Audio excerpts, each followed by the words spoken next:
Many of you know by now I love fishing out of a kayak, but it does come with its own set of challenges, and there's a couple things I may have learned the hard way that I think can really help you out if you're just getting into the sport. So first, you always want to use your kayak to your advantage and fish smaller bodies of water. So streams, ponds, smaller lakes, smaller bays.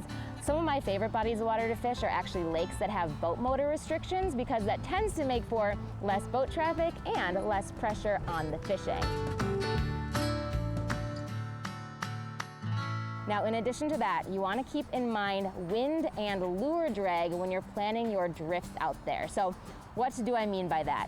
You can see kayaks are not very big and they're light in weight, so they can get pushed and pulled around a bit out there. So I always recommend trying to drift in the direction that the wind is blowing because you're probably not going to have a trolling motor on this. Now, in addition to this, something that you might not realize right away is that lures are actually going to create enough drag that'll pull your kayak a little bit towards them as you're reeling in, especially things like a spinnerbait that I have behind me, really any musky lure. So while you're drifting with the wind, you want to be casting in the general direction that you're trying to move to.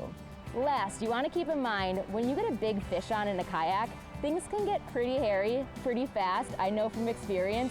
So you want to have everything that you need to both land and release that fish within your reach. So things like your pliers, your net, a camera if you want to take a selfie with that fish.